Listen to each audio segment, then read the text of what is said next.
Hey there. So today we have another review. This is a beer courtesy of Jonathan. Thank you so much. This is from Dancing Gnome. Oh wow, this might be the freshest one of the bunch. Well, I'm going through them anyway. So this is about about 2 weeks fresh. Yeah, about 2 weeks fresh, like 2.5 weeks fresh. Absolute crazy. Thank you so much, Jonathan. Yeah, something like that. Let's say 3 weeks. This is Dancing Gnome Infinite Highway. Dancing Gnome's out of Pittsburgh, Pennsylvania, doing some of the best haze in the state, from what I understand. I believe in Pittsburgh there might be a haze festival too that they throw, or at least like they're part of a haze festival. Anyway, this is a Galaxy Citra Mosaic. So literally like the top 3 cheater hops. Citrus, yeah, those have to be the top 3 cheater hops, like at least by popularity and volume used. Citrus obviously number 1, but then probably yeah. Well, no, Galaxy is like quite expensive and harder to find, but at least in popularity, like on the label, if you had to use like hops, I think those might be at least 3 of the top 5. There's no way there's anything else. Notes: dry hop twice for maximum extraction, oils, blah blah blah, low bitterness. Notes of pineapple, passion fruit, citrus zest, key lime aromas. Dancing Gnome, Infinite Highway, cool label. I love that they have. I like the black tab on the can. Well, I guess you guys see it now. And then also the silver on silver for the can, pretty cool. And then nice little clean label. I like the information on it. And is that a barcode? That's not possible, right? There's no way. I don't know if you guys can see that. Is that a barcode with the city skyline of Pittsburgh? I've never seen anything like that. Like that's a barcode, right? That's a case. Like somebody needs to be like huge props. Like what? That's so cool. That is so cool. This is fresh as hell, so this should be good. Beer comes in a light to medium gold color. A little bit of kind of peachy, orangey hue to it. Head didn't build up too strong. Slightly off-white head. Opacity is like medium plus, not full on murky. Medium plus a full on haze, but not like milky, and looks pretty good. Smells pretty good. I get a lot of that big citra note. I'm going to go pineapple, passion fruit. Not about that, but like I'll go like big juicy orange, pineapple, passion fruit. I can see a little bit of like ripe yellow peach.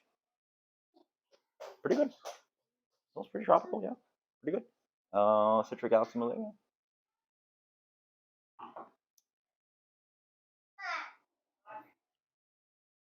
It breaks the difference.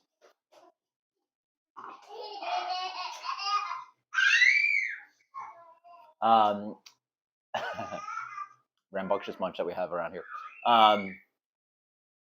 So the initial note is that like, oh, it's not bad, but then boom, hop burn. A little bit chalky, not too chalky, but good amount of hop burn. Lingering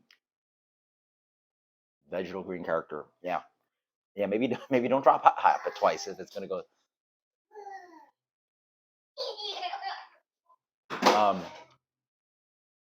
Notes up front were not bad on the aromatics, but they end up dying down because like that, when you're getting the stone fruit, the citrus, and the passion fruit, and the tropical, sort of die down a little bit because the green attack sort of hits in the middle. The first beer I had was from the CMB. That beer sort of like hit a little bit later and lingered. This one hits early, a little bit early, like maybe third palate. Same. And this one actually has more chalkiness, so there's more chalky. The combination of hop burn and chalk is just crazy. Like it's such an unappetizing kind of like chalky dry plus hop burn dry plus like it's almost like lipstick to me, or like lip balm, or like chapstick kind of. It's crazy. Yeah. The malt behind here, there's a little bit of the hops are quite nice up front. Like if I could just sip it and forget about it, really quite nice. A little bit of that light pulp, pale malt character. But then a good amount of like no, so talking about like pineapple, passion fruit, maybe key lime. We'll say aromas, but as I'm talking, I'm just salivating because how dry the freaking beer is. Like the polyphenol attack is just hop burn, is just aggressive. But Nigel, get out of here. You're my shot. Excuse me, cat. Sorry. Nigel, get out of here. All right, thank you. Sorry to have like my kitten's butt in your face.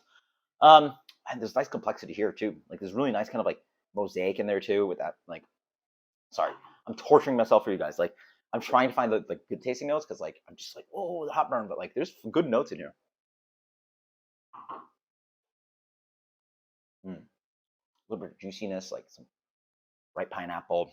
There's a little, oh, there's that like the malt kisses a little bit quite nicely to offer this kind of like it's really nice when like the malts sort of marry in with those like tropical fruits quite well.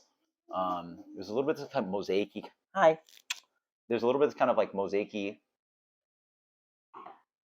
fruity sweetness that I get, which is like yeah, I always call it like like cantaloupe or honeydew. I think I call it.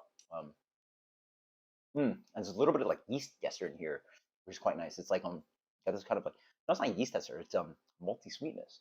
There's an extraction of this kind of like bready sweetness in the middle that really carries the beer quite nicely.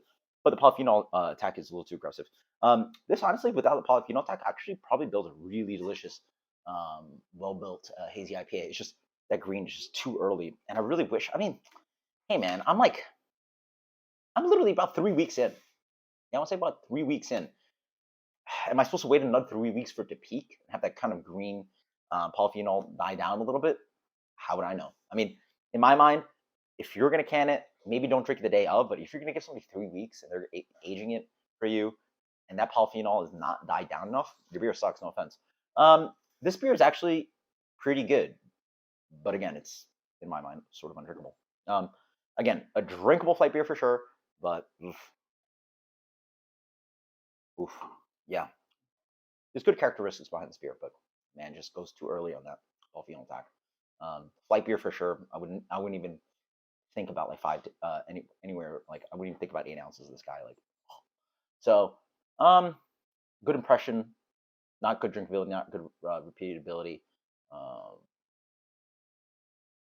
B minus. I'm gonna push a little bit and go with a 83. I mean, if it's not drinkable, really, it's a flight-worthy beer. I'll be nice. Let's go with 84. There's characteristics about this beer that I like. So, 84. Cheers. Later.